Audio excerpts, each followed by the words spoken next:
14 days later, Pappas took his own life as an intense manhunt closed in on him.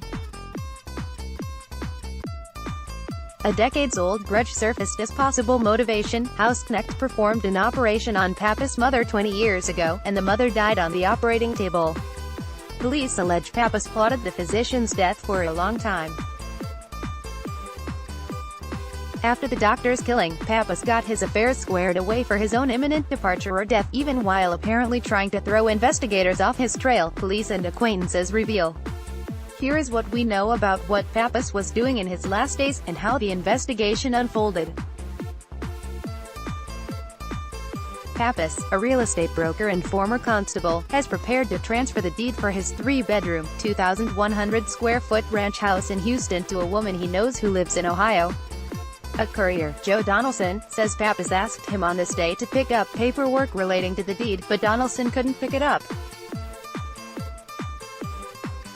Hausknecht, a 65-year-old whose patients include former President George H.W.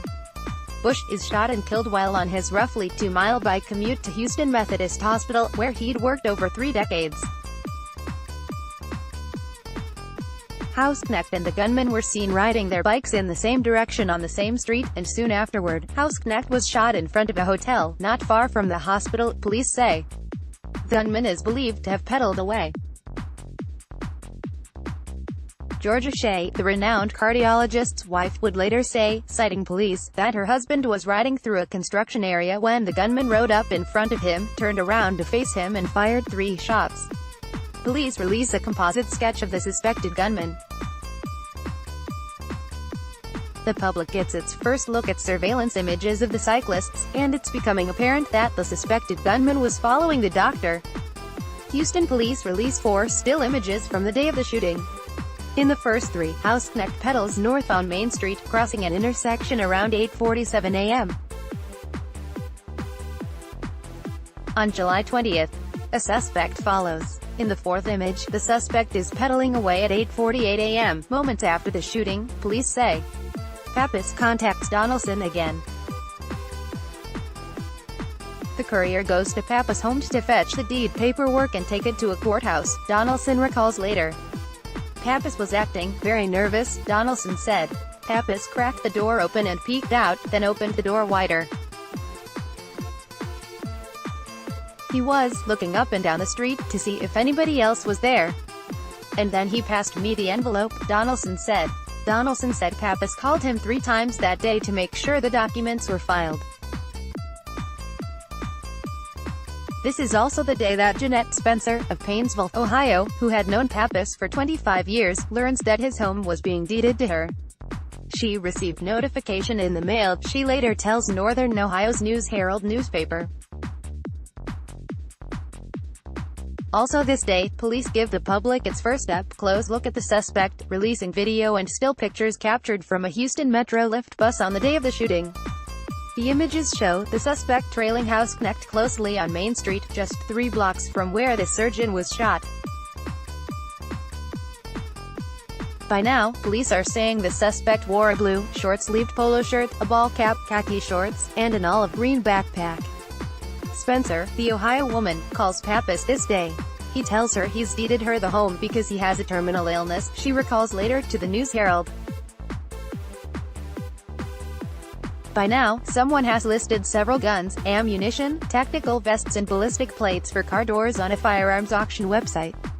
The items are listed anonymously, but they include a contact phone number that turns out to belong to Pappas' real estate company.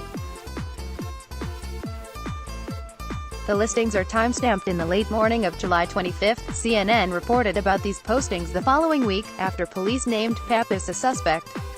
It's unclear whether any of the equipment had any connection to Hausknecht's killing, and Houston police haven't commented on the ads. On July 25, police still are a week away from naming a suspect in Hausknecht's death. But Houston Police Chief Art Acevedo said this day that he believes there was a high probability that Hausknecht was targeted.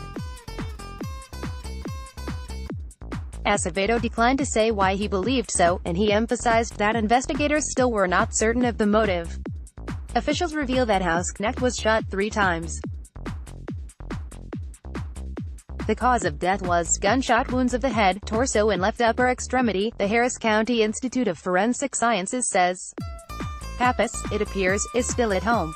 Errol Francis, one of Pappas' neighbors, recalls that he saw him mowing the lawn on this day. Communications between Pappas and Spencer, his friend in Ohio, appeared to have taken an alarming turn.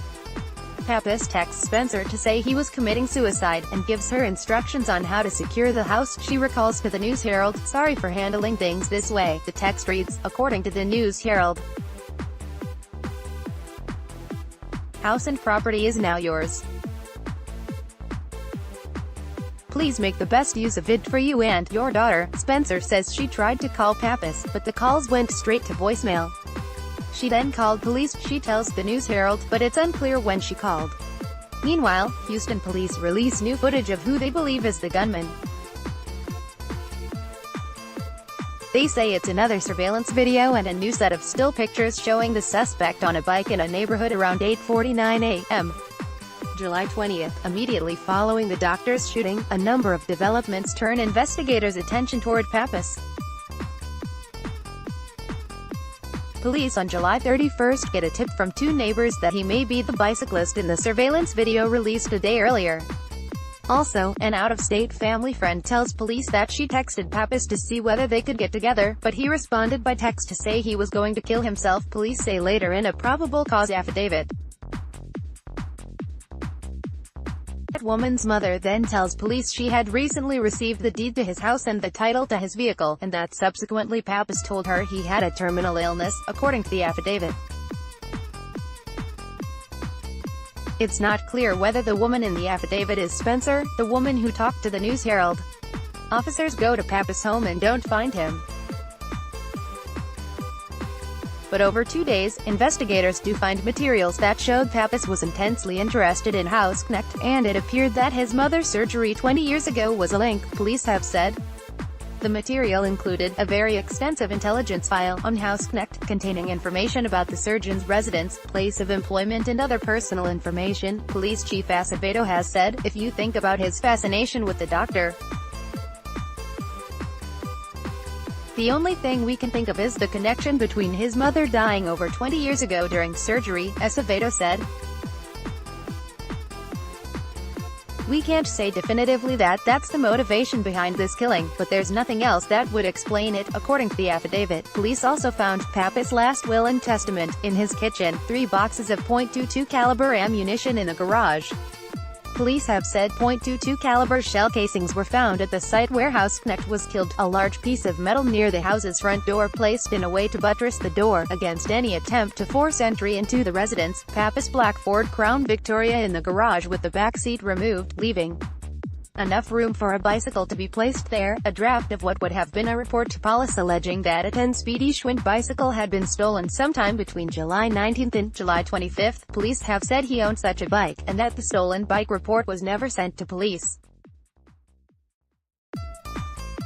In the affidavit, a police officer writes that people who use vehicles in a crime often report them stolen, so that they can distance themselves from the vehicle should it be identified by witnesses. August 1st, Acevedo holds a news conference and names Pappas as a suspect in Hausknecht's death, and the manhunt is on.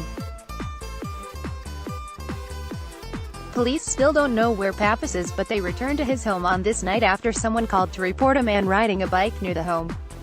A responding officer reports seeing light inside the home and a back gate open. But police find no one there. It's not clear where Pappas was this week, especially from the time police began searching his home July 31st. Acevedo tells reporters later that Pappas may have been camping, may have had his bicycle, may have entered homes that were on the market. Pappas, as a real estate broker, had a key that gave him access to homes listed for sale. We can tell you that he used that key 4 times, Acevedo said, while not revealing which homes Pappas visited, when he visited them, what he did there or whether anyone else was present at the time. This is the day, police say, Pappas kills himself. Here's how it happened, according to Acevedo. a Houston Parks board member, while checking on an area that has been plagued by vandalism, encounters a man in the morning. The man starts walking away. The board member actually yelled, "Hey, I'm sorry, I thought you were a graffiti vandal," and Pappas kept walking, Acevedo said. The witness said he then noticed a wallet on the ground, and it contained Pappas' identification. Recognizing Pappas as a suspect in Hausknecht's killing, he called police. A police officer arrived and confronted Pappas, who didn't follow the officer's commands and had his right hand hidden. The officer takes cover, and a second officer arrived, giving Pappas virtually no place to go. He was found with a revolver in his hand and a bulletproof vest beneath his shirt. What were Pappas' plans? Acevedo says he doesn't know.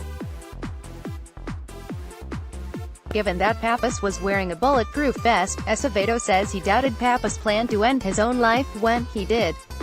Did he intend to kill anyone else? Acevedo says there's no evidence to show that. Acevedo says Pappas' intelligence file on Hausknecht included a page that, besides having the doctor's personal information, also had the names of some employees at the Texas Medical Center. Acevedo said he didn't know why those names were there. "I don't think we have enough information to say it was a hit list," Acevedo said. CNN's Keith Allen, Sonia Moog, Steve Almasi, Ed Lavandera, Mila Deepweekamp, Ralph Ellis, Jose Pagliari, Amanda Katz, Faith Karimi, Eric Levinson and Madison Park contributed to this report.